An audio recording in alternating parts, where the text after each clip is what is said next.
Okay, so there's a video making the rounds that has sent some serious waves through the Star Trek community, and it is all about the Klingons. The argument is pretty intense, that the new Starfleet Academy series hasn't just gotten this iconic race wrong, it has, in its view, completely destroyed them. So we're going to break down the main arguments from this critique, piece by piece. So the whole thing kicks off with this bombshell of a claim. It points to one single episode and says this is the moment that, quote, sent the entire Klingon species to hell. Wow. I mean, that's a huge statement, right? It's basically saying the show misunderstands Klingon culture so completely that there's no coming back. And this accusation, really, it's the foundation for everything else that follows. All right, first up, a dishonorable depiction. The critique really starts by digging into how these new Klingons are being portrayed on screen. And this is really where the rubber meets the road.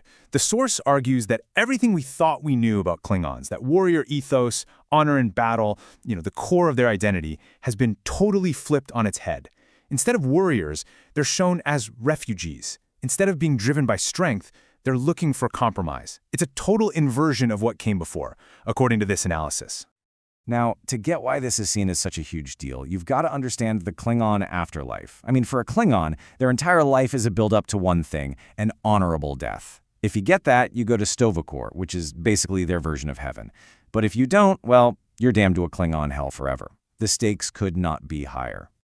And here's the kicker. The show's plot apparently has the Klingon homeworld destroyed in an accident. So from the perspective of this critique, dying in some random planetary event instead of in glorious combat, that's about the most dishonorable death imaginable.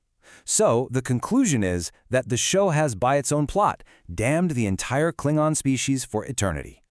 So if the story itself is seen as this massive betrayal of Klingon culture, the next logical question is, why? Why did this happen?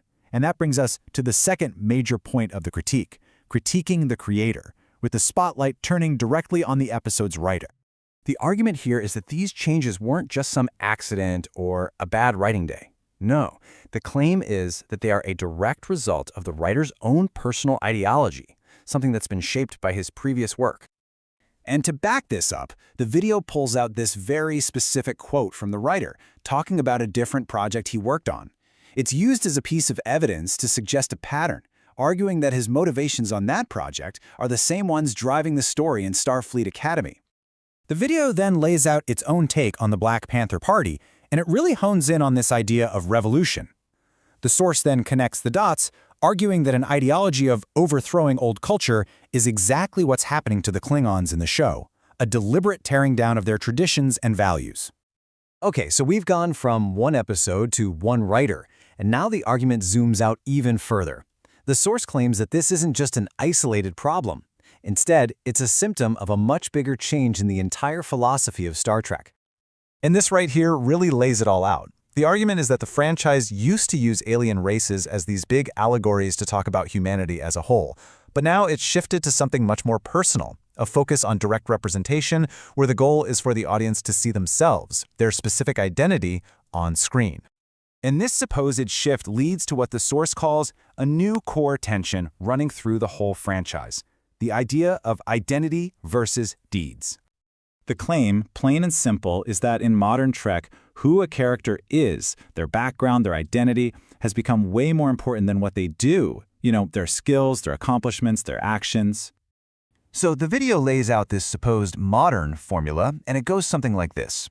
Step 1, you present the character's identity. Step 2, that identity is automatically framed as being good or virtuous. Because of that, their actions don't matter as much. So the final conclusion, in this view, is that a character is seen as good just because of who they are, not because of what they've done.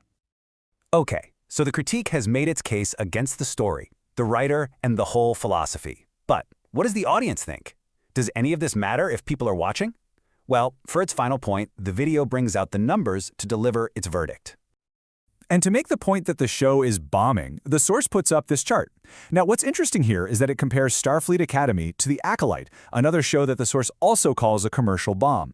The goal is pretty clear, to frame the show's performance as not just bad, but like catastrophically bad. So, looking at those numbers, the video doesn't pull any punches. It delivers its final judgment. Starfleet Academy is a total commercial failure, and it's not finding an audience. And it all wraps up with this really personal, pretty dramatic call to action. The speaker tells fans who feel the same way to cancel their subscriptions, but frames it as ending a lifelong relationship with honor. It's a direct callback to those Klingon values they feel the show has thrown away. At the end of the day, this whole critique boils down to a question that's been at the heart of Star Trek and really any big franchise for years.